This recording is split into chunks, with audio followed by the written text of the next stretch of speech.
बहनोई रोज मुझे अपने बच्चे को दूध पिलाने घर बुला लेता। बहन मना करती मगर बहनोई 20 लाख देता था, इसलिए बहन की एक ना सुनती और दूध पिलाकर पैसे वसूल करती और फिर घर आ जाती। लेकिन एक रात बहनोई खुद मेरे घर आ गया।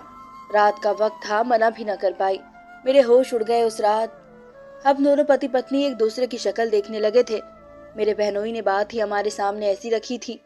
मेरा पति कहने लगा कि मुझे तो इस बात पर कोई एतराज नहीं है, लेकिन इससे पूछ लो।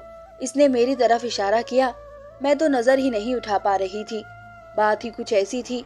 वो मेरे सामने हाथ जोड़ने लगा, कहने लगा, देखो मेरा बच्चा बीमार है और डॉक्टर ने साफ कह दिया है कि इसे माँ से दूध पिलवाने की जरूरत है।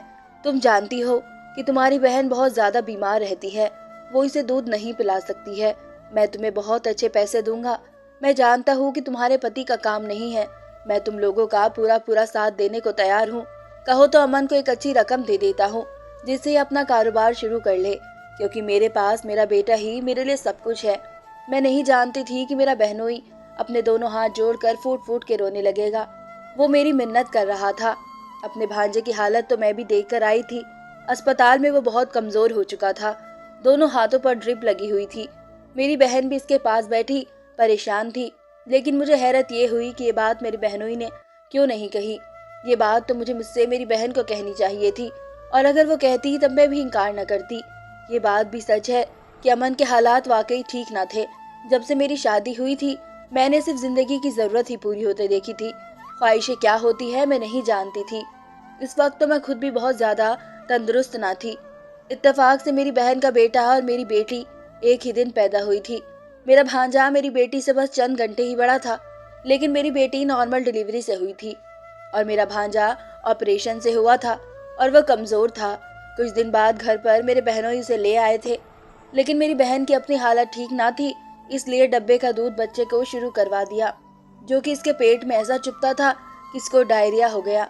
अभी यह हाल था कि इसके पेट में कोई भी चीज टिक नहीं रही थी। वो जो भी खाता उसे उल्टी हो जाती। इसलिए डॉक्टर ने सब कह दिया था कि अगर माँ का दूध इसे ना मिला तो ये मर भी सकता है। ये खबर भी मुझे अपने बहनोई के मुंह से ही सुनने को मिली थी। बहरहाल मैंने अमन की तरफ देखा तो उसने इस बात पर सर हिला दिया। मैंने भी बहनोई के सामने हामी भर ली। वो खुश हो गए। सबसे पहले तो उन्होंने मेरा घर बेचा और अपने घर के बराबर वाला घर खरीद कर हमें दिया था कि बच्चे को खिलाने पिलाने में परेशानी ना हो सके। यहाँ तक कि अमन का घर बहुत महंगा ना था, लेकिन ऊपर की सारी रकम मेरे बहनोई ने भरी थी। मैं अपनी बहन के पड़ोस में आ चुकी थी। मुझे तो लगा था कि ये देखकर मेरी बहन बहुत खुश हो जाएगी, लेकिन जब मैं अपने भांजे को दूध पिलाने के लिए अपनी बहन के घर गई तो इसका मूड बहुत ज्यादा खराब था। मुझे देखकर इसने अपना मुंह फेरा और फिर अपनी बेटी को मेरी गोद में डालकर कमरे से बाहर चली गई। अपनी बहन का रवैया देखकर मुझे समझ नहीं आ रहा था कि इसे हुआ क्या है। मैंने अपनी बहन के बेटे को प्यार किया और मैंने अपने जरिए से दूध पिलाया था, और फिर वो मेरी बहन की औलाद थी, मुझे क्यों ना उस पर प्यार आता। बहरहाल जब वो पेट भर के दूध पी चुका था फौरन से सो गया, वरना बहन की गोद में रोए जा रहा था। मैंने उसे बिस्तर पर लेटाया और बाहर आ गई। मेरी बहन इस वक्त लॉन में चक्कर काट रही थी। अजीब बेचैनी सी उस पर सवार थी, लेकिन जैसे ही मुझे देखा तो किचन में चली गई। मुझे ये सब जाहिर हो रहा था जैसे वो मुझसे कतराने की कोशिश कर रही है, लेकिन मैं वजह नहीं समझ पाई थी। मैं बहन के पीछे किचन में ही चली गई। मैंने देखा तो फ्रिज में से सब्जी निकाल रही थी, शायद खाना बनाने की तैयारी करने लगी थी। मैंने कहा, दीदी आपको क्या हुआ है? कहने लगी, नहीं कुछ नहीं हुआ, बस मुझे खाना बनाना है, मैं बहुत बिजी हूँ और जाहिर है तुम्हें भी अपने घर में बहुत से काम होंगे। तुम्हारा ये एहसान ही बहुत है कि तुम मेरे बेटे को खाने पिलाने के लिए आ जाती हो। वह तो यूं कह रही थी कि जैसे कि मैं उनके घर से जाने वाली हूँ। उनका रूखा सा रवैया देखकर मैंने सिर्फ इतना ही कहा कि वो मेरा भांजा है, मेरे लिए बिल्कुल वैसा है जैसे कि मेरी बेटी। लेकिन जब दीदी ने मुझे किसी बात का कोई जवाब नहीं दिया, मुझसे ना ही कोई बात की, बस अपने कामों में बिजी रही, तो मैं उठकर वापस आ गई। उस वक्त मेरी बेटी अमन की गोद में थी और रो रही थी। शायद उसे भी बहुत भूख लगी थी। अमन मुझे घूर घूर कर देखने लगे, कहने लगे कि सबसे पहले अपनी औलाद को खिला पिला कर जाया करो, ये ना हो कि तुम भांजे के चक्कर में मेरी बेटी पर ध्यान कम कर दो। मैंने कहा, अमन क्या हो गया है आपको? मैंने आपसे इजाजत के बगैर तो वहां जाने को नहीं कहा था, और फिर आप जानते हैं ना, समीर भाई ने एक छोटे से इलाके का पुराना सा घर बेचकर हमें अच्छे इलाके का बड़ा घर लेकर दिया है। लाखों लगा दिए हैं उन्होंने हमारे घर पर। मुझे तो लगा था कि मेरी बात सुनकर अमन का रवैया ठीक हो जाएगा, लेकिन वो कहने लगा, हाँ अब तुम मुझ पर यही एहसान जताती रहना कि तुम्हारा बहनोई हम पर क्या क्या एहसान कर चुका है। हालांकि मेरे बहनोई ने 20 लाख की रकम मेरे पति अमन को दे दी थी ताकि वह एक कारोबार शुरू कर सके। अमन कहने लगा, इसने हम पर कोई एहसान नहीं किया, समझी ना। 2 साल बाद तुम्हारी बहन के यहाँ औलाद हुई है और जानती हो ना कि डॉक्टर ने क्या कहा है कि दोबारा तुम्हारी बहन माँ नहीं बन सकती। तुम्हारा बहनोई जो कुछ कर रहा है अपने बेटे के लिए कर रहा है, इसलिए मेरी बात कान खोल कर सुन लो। इसका कोई भी एहसान हमारे सर पर नहीं है। हाँ ये है कि तुम इसके बेटे पर एहसान कर रही हो। मुझे अपने पति की सोच पर हैरत हुई थी। मैंने कोई भी बात का जवाब नहीं दिया था, लेकिन मैंने ये बात भी महसूस की थी कि जब भी मैं अपने भांजे के पास जाती मेरी बहन का मूड बहुत खराब हो जाता। बल्कि मेरे बहनोई मेरा बहुत ख्याल रखते थे। रात को जब भी वो अपने घर आते तो सबसे पहले मेरे दरवाजे पर दस्तक देते।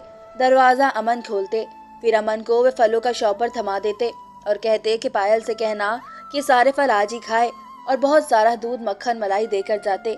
ये सब देखकर अमन का तो गुस्से से बुरा हाल होने लगता था। वह फलों के शॉपर मेरे पास फेंक कर चले जाते जैसे कि न जाने क्या हुआ हो। कहने लगे, ये तुम ही खाना, क्योंकि तुम्हारा बहनोई खास तुम्हारा नाम लेकर देके गया है। ये सारे फल पायल खाए। मैंने कहा, अमन आपको क्या हो गया है? समीर भाई ने यूं ही कह दिया होगा, आप तो बात ही पकड़ लेते हैं। मैं अपनी बेटी को गोद में पकड़े बहला रही थी क्योंकि वह रोई जा रही थी। इस 2 दिन से बुखार था और वह किसी के पास भी चुप नहीं हो रही थी। किसी वक्त मुझे अपनी बहन का फोन आ गया कि जैन जाग गया है और इसे भूख लगी है। हालांकि मैं अपनी बेटी को दूध पिला चुकी थी, लेकिन वो फिर भी रोई जा रही थी।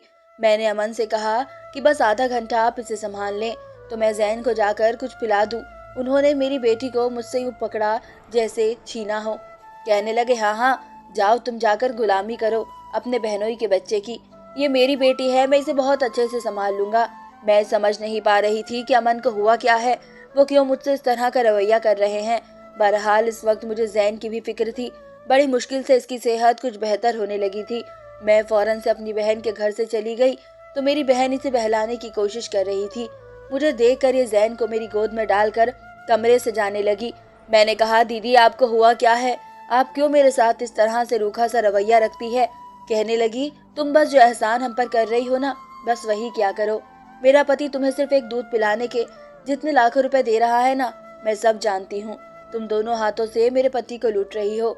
ये सुना था कि मेरा दिमाग चकरा के रह गया। मैंने कहा, ये आप क्या कह रही हैं? मेरा घर दूर था, इसलिए समीर भाई ने अपनी मर्जी से ही मुझे यहाँ घर लेकर दिया है। कहने लगी, और तुम्हारे पति को जो 20 लाख दिए हैं, देख रही हूँ जितनी मेहरबानियाँ वो तुम पर कर रहे हैं, बीवी की हैसियत से मुझ पर तो नहीं करते। अपनी बहन की बात सुनकर मैं तो उसे हैरत से देखने लगी। वो कैसी बात कर रही थी। मैंने कहा, दीदी आप क्या कह रही हैं? कहने लगी, मैं वो दिन भूली नहीं हूँ जब समीर ने मुझे छोड़कर तुम्हारे लिए रिश्ता भेजा था और कितना मजबूर किया था। वो तो जब माँ ने साफ कह दिया कि जब तक बड़ी बेटी की शादी नहीं होगी वो पायल की शादी नहीं करेगी, और जो रिश्ता बड़ी के लिए आया है तो बड़ी बेटी को छोड़कर हम छोटी से शादी वहाँ कभी नहीं करेंगे। तब जाकर समीर ने मेरे लिए हामी भरी थी। ये बात सुनकर तो मैं अपनी दीदी की शक्ल ही देखती रह गई। वो पिछली 5-6 साल पुरानी बात का ही सोच रही थी।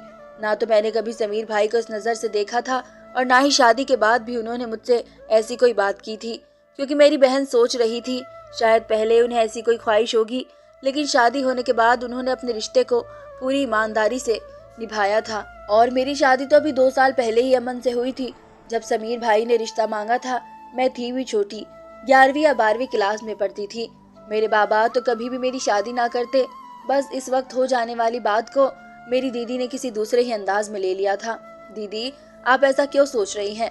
ऐसा कुछ नहीं है, लेकिन उनके दिमाग में बैठा शक का कीड़ा मैं कभी भी निकाल नहीं सकती थी। मैं तो अमन के रवैये से भी परेशान थी। अब तो मैं सोच में पड़ गई थी कि क्या करूं और क्या ना करूं, क्योंकि जैसा मेरी बहन सोच रही थी ऐसा ही कुछ रवैया मुझे अमन का भी नजर आ रहा था। मैंने बहनोई से कहा कि अमन का काम अच्छा चल रहा है, लिहाजा आपको मुझे फल और मक्खन लाने की जरूरत नहीं है, और अमन बहुत अच्छा है, वो सब मेरी जरूरत को पूरा कर रहा है। मेरी बात सुनकर मेरे बहनोई मुझे गौर से देखने लगे। कहने लगे, कुछ हुआ है क्या? कहीं परी ने तो तुमसे उल्टा सीधा कुछ कह तो नहीं दिया? शायद मेरी दीदी ने जो बातें मुझसे कही थी वो समीर भाई से भी कहती थी, तभी उन्हें अंदाजा हो गया। मैं इस वक्त दीदी की बातों से बेहद परेशान थी, इसलिए रोने लगी। मेरे बहनोई वापस चले गए। मुझे लगा कि बस कहीं मेरी वजह से बहन और बहनोई के रिश्ते में दरार ही ना पड़ जाए।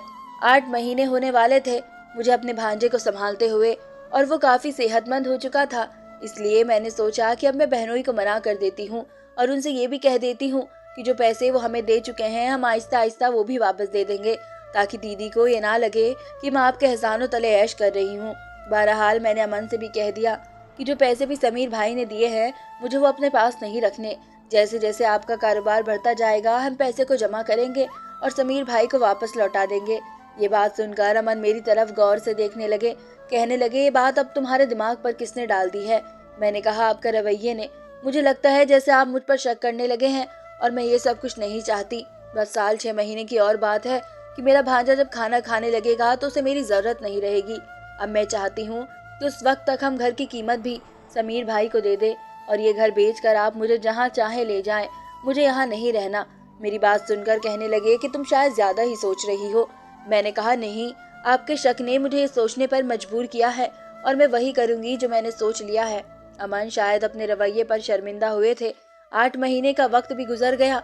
अब मेरा भांजा जैन घर की हल्की फुल्की चीज खाने लगा था, लेकिन इसको मुझसे बेहद मोहब्बत हो गई थी। शायद जाहिर सी बात थी, वो मेरे वजूद का हिस्सा नहीं था, लेकिन फिर भी मेरे बहुत करीब था। और अब डॉक्टर ने भी कह दिया था कि अब आप जैन को ऊपर की चीजें खिला पिला सकती है। दीदी तो अब जैन को मेरे पास भी भटकने नहीं देती थी। न जाने उन्हें किस बात का डर था। बहरहाल मैंने वो घर बेचा और एक दूर दराज के इलाके में घर ले लिया। अमन ने भी पैसे जमा करके समीर भाई के सारे पैसे उतार दिए। हमारे हालात अब काफी बेहतर हो गए थे।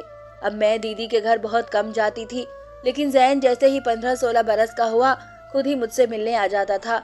वह और मेरी बेटी एक स्कूल में पढ़ते थे और ये एक इत्तेफाक था, इसलिए मेरी बेटी से कुछ न कुछ पूछने के लिए वो हमारे घर आने लगा। मैं बचपन में ही इसके साथ रह चुकी थी, इसलिए जब वो घर आता तो मेरी मोहब्बत इसके लिए और ज्यादा सी होने लगती। इससे दीदी के बारे में पूछती तो कहता, माँ का रवैया तो ऐसा है, जब भी कहता हूँ कि आपके घर जाना है तो साफ मना कर देती हैं। मैंने कहा, तुम्हारी माँ है, जो कहती है ठीक ही कहती है। मेरी बेटी भी मेरी इकलौती बेटी थी, इसलिए मेरे हाथ से खाना खाती। इसलिए जैन भी साथ बैठ जाता, कहता, मौसी मुझे भी अपने हाथ से खिलाए। माँ ने तो आज तक कभी मुझे अपने हाथ से खाना नहीं खिलाया। कहता भी हूँ तो कहती है कि तुम बड़े हो गए हो, छोटे बच्चे थोड़ी हो। वक्त गुजरने लगा। मेरे सर पर तोहफत उस वक्त टूटी जब मेरी बहन ने रोते हुए मुझे फोन किया और कहने लगी, जैन और मेरी बेटी शादी करना चाहते हैं। यह सुनकर तो मेरा दिमाग चकरा कर रह गया था। कहने लगी कि तुमने अपनी बेटी को भी मेरा ही घर दिखाया है। तुम्हारी वजह से मेरी जिंदगी हमेशा बर्बाद रही है। समीर ने कभी मुझे वो मोहब्बत नहीं दी जिसकी मैं हकदार हूँ, और तुम्हारी बेटी ने वो तमाशा लगाया है कि हमारे घर में तो तूफान उठ गया है। मैंने कहा, दीदी आप कैसी बातें कर रही हैं? जैन की शादी किसी कीमत पर भी मेरी बेटी से नहीं हो सकती, क्योंकि वो उसका भाई है। मैंने जैन को अपना दूध पिलाया है। बहन कहने लगी, ये बात तो तुम्हें अपनी बेटी को समझानी चाहिए थी, जिसने न जाने कौन से डोरे डाले हैं मेरे बेटे पर। मैंने कहा, मेरी बेटी इस बात से वाकिफ है, वो जानती है। मैंने कहा, शायद आपने ही जैन को ये बात नहीं बताई, वरना वो कभी भी ऐसा नहीं कहता। दीदी कहने लगी, वो मेरी सुनता कब है? मैंने दीदी का फोन काट दिया तो मेरे बहनोई की कॉल आने लगी। वो भी मुझे कह रहे थे कि जैन ने तुम्हारी बेटी से शादी करने की जिद पकड़ ली है, वो हमारी कोई बात नहीं सुन रहा है। मैंने इसे कहा है कि वो तुम्हारी बहन है, तो कहता है कि आप लोग मेरी शादी उससे ना कराने के बहाने ढूंढ रहे हैं। मुझसे कहने लगे कि जैन आज तुम्हारे घर आएगा, तुम ही उसे समझाओ। शाम को जैन घर पर आया तो आंखें सूजी हुई थी। कहने लगा, मौसी मेरे माँ बाप ने मेरी शादी ना करने की बहुत सारे बहाने ढूंढ रखे हैं, लेकिन मैं सच जानना चाहता हूँ। मैंने कहा कि जो कुछ तुम्हारे माँ बाप ने कहा है वो सच है। तुम समरा के भाई हो। अगर तुम्हारे दिल में मेरी जरा भी इज्जत है तो समझो कि मैं सच कह रही हूँ, और समरा इस बात को जानती है। कहने लगा कि मेरी कभी इससे इस बारे में बात नहीं हुई, लेकिन आप कह रही हैं तो ठीक ही कह रही होंगी। ये कहकर वो चला गया। मुझे मालूम हुआ कि वो पढ़ने बाहर मुल्क चला गया है। अब वही नौकरी के साथ साथ सेटल हो चुका था। और एक रात मेरी बहन और बहनोई मेरे घर पर आए और मुझसे मेरी बहन माफी मांगने लगी और वो मेरे पैरों में गिर गई। कहने लगी, मुझे माफ कर दो, मैंने तुम्हारे साथ बहुत गलत रवैया किया है। मैं शक में अंधी हो चुकी थी, लेकिन तुमने मेरे बेटे को समझाया और उसने तुम्हारी बात मान भी ली। मैं तुम्हारी बहुत एहसानमंद हूँ। और फिर हम सब खुशी खुशी मिलकर रहने लगे। धन्यवाद दोस्तों।